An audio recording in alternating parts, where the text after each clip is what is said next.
Hey, what's up guys? So, ayan, magpapalit tayo ng air filter. So, ito yung filter natin. Ayan. Pina-confirm ko to sa kasa na same lang. In-order ko to sa Lazada. Ayan, cabin filter. Pang BYDC Line 6. So, ganito yung tsura niya.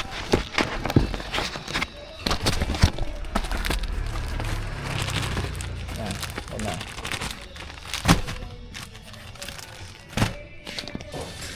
So, ayan mga lodi, hinihila pala to pagkatapos ng tanggalin. So, ay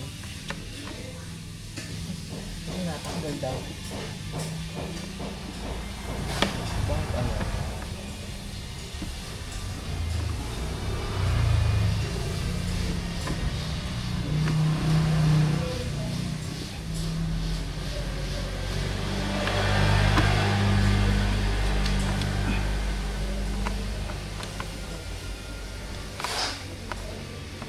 Ayun. Malagi.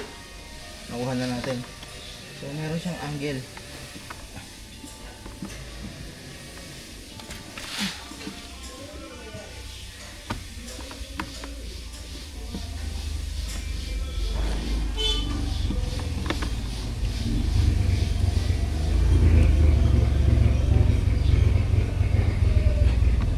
Itong isa natanggal natin. Itong isa ayaw bumitaw. Bakit gano'n?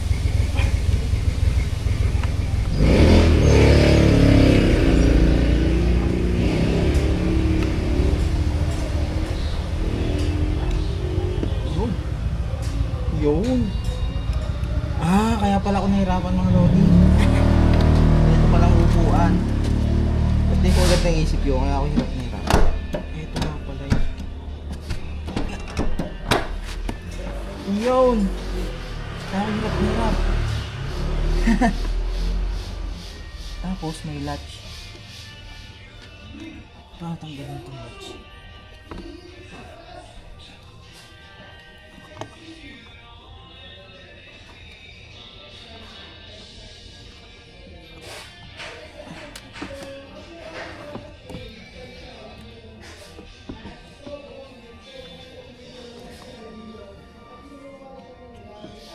Tapos, anong sunod?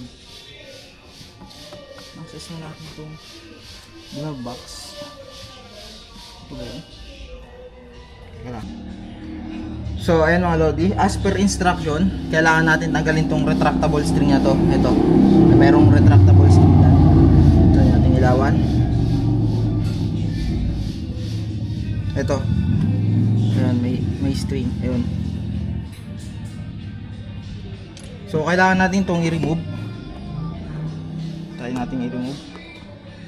Medyo mahirap lang siya i-remove kasi umiipit yung kamay natin. Pati pagbabalik nito yata mahirap.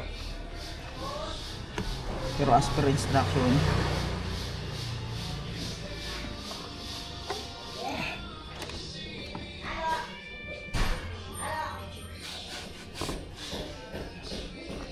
yan.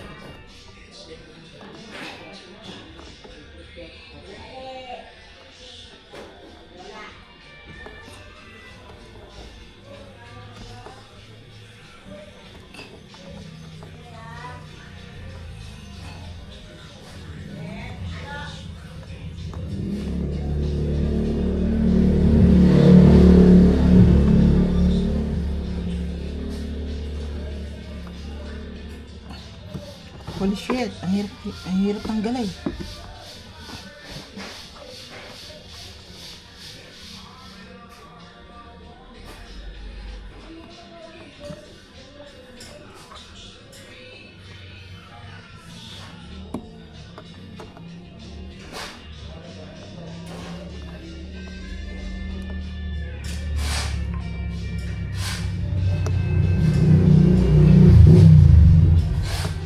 Yun! Ayun mga lodi, bumitaw na yung ating ano. So, tanggal natin ito laman. Ating glove box.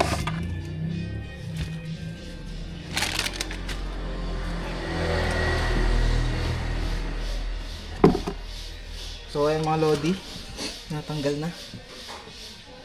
Ito yung ating retractable na. So, So, ganito yung ating loob. Ayan. Ito yung tatanggal natin. Filter. Ayan, na-pop na natin yung ayan, yung takip. Ayan. Tapos ito yung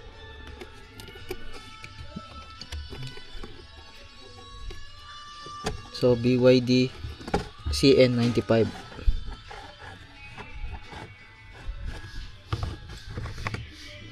Ayan mga lodi. So ganito yung itsura nya. Ayan, CN95. So may arrow. So meron siyang arrow. Oh, medyo malinis pa oh. May mga kung ano nung debris. Ayan. So itong ipapalit natin. Medyo malaki pala to. Kasi kaya to. Hindi pala to pwede. Maliit pala to mga lodi. So hindi pala pareho yung filter ng Sea Lion 6 sa Seal 5. Ano, maliit. So yung ating binili ay mali. Sabi dun sa website compatible, pareho lang daw yung dalawa. So mali yung description ng website. Ayun sa Lazada. So ayan, papagpag na lang natin to mga lodi. Ayan.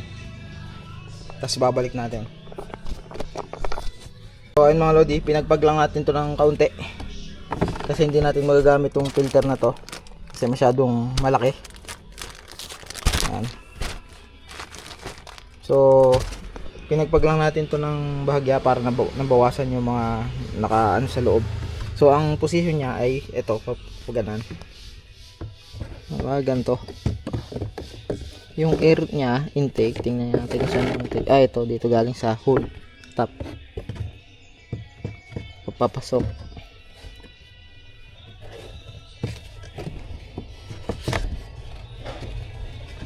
So ibabalik ko muna to mga lodi. Ang hirap mag-video ng hawak isang mic. So ayan mga lodi, naibalik na natin. Hindi natin ito ginamit kasi masyadong malaki pala. So ayan, bebenta na lang natin. Hindi ko alam kung sinong bibili. Kung saan natin bebenta. Bibili tayo ng bago.